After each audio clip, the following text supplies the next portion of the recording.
ठाकरे गटाचे आमदार अनिल परब आणि आदित्य ठाकरेंनी पत्रकार परिषद घेत मुंबई उत्तर पश्चिम लोकसभा मतदारसंघातल्या मतमोजणीवर आता प्रश्नचिन्ह उपस्थित केलेलं आहे। इकडे अमोल कीर्तीकर आणि रवींद्र वायकर यांच्यामध्ये काटेकी टक्कर झाली होती, ज्याच्यामध्ये रवींद्र वायकर हे 48 मतांनी जिंकलेले होते आणि याच संदर्भात आता ठाकरे गटाने काही प्रश्न उपस्थित केलेत, आक्षेप घेतलाय। आमची मतं आणि त्यांची मोजलेली मतं याच्यामध्ये जवळजवळ 650 पेक्षा अधिक मतांचा फरक आलेला आहे।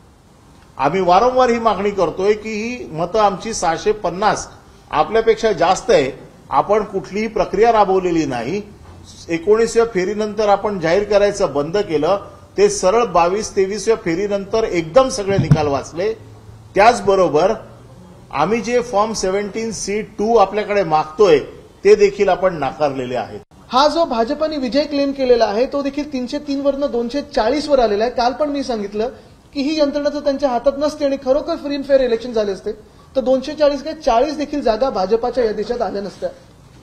आज आपण पाहतोय वातावरण सगळीकडे हेच आहे, रोष आहे लोकांचा, आणि आज पण आपण पाहतोय की हे सगळं सोडून परत विषय भलतीकडे नेला जातो भाजपकडून।